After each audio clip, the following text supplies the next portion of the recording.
Bakit may super flu? Ay, iba pa ito sa flu, karaniwang flu, may super flu, may mega flu ba? Ano mga katangian po para sabihin po na tayo ay may super flu?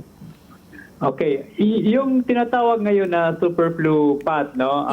This is still the flu virus na karamihan na dumadapo sa atin. Yung tinatawag natin na seasonal flu, no?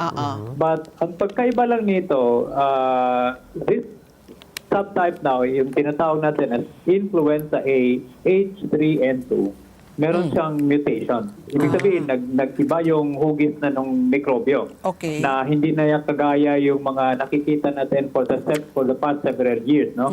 Yung mutation na yan, doon sa pagsusuri, mukhang apektado ang bakuna. Ibig sabihin, hindi masyadong tumatalab ang mga bakunang ginagamit ngayon.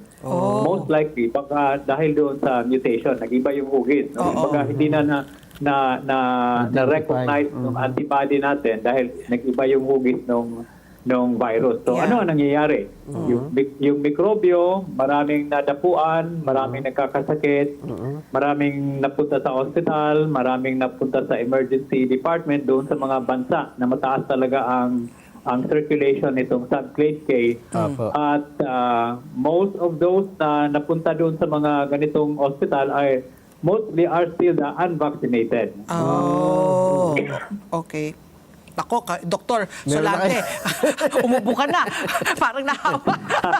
Okay, sige. So, it's a mutation and may yung yung gamot po dito? Ito ba yung, pwede pa rin ba yung mga over-the-counter, yung mga paracetamol, ibuprofen, kung wala kang bakuna, paano ho ba natin mapapagaling ang ating sarili?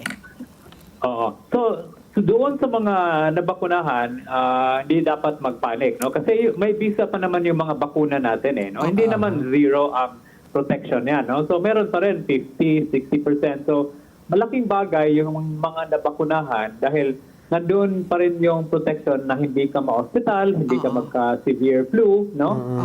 Doon sa mga walang bakuna, talagang importante mag-ingat, no? Kasi especially for those mayroong mga vulnerable population, kagaya na may mga comorbidities, no? Yung those 50 years old, 60 years old and above, talagang medyo pag natamaan ng flu yan, hindi lang yan sipon, hindi lang yan sore throat, pwedeng magka-pneumonia yan at pwedeng pupunta doon sa komplikasyon, no? So, ang advice natin dyan, magsuot ng face mask pag pupunta sa mga mataong lugar, or pag may mga sintomas, kukonsulta ka agad sa doktor. Kasi meron namang gamot tayo dyan. No? Yung ginagamot o yung antiviral na ginagamit natin sa flu, tumatalab pa naman sa super flu or dito sa bagong subclade K. Bakit ba sa dinami-dami ng salita na maiko-coin yung super pa? Super. Kasi ba pag super, typo, super... Malubhang na. Nakakatakot po. Nakakatakot. Sabi ko, baka after that, mega flu na. Yun nga po, Doktor. So ang label na yan para lang makita ng mga tao na medyo magkaiba to doon sa usual na flu na nakikita natin na virus because of the mutation. Kaya doon sa mga bansa na mataas siya, mayroon talagang significant na pagtaas. Kaya ang tawag nila super flu kasi mas maraming na hawaan, mas maraming nagkakasakit ngayon.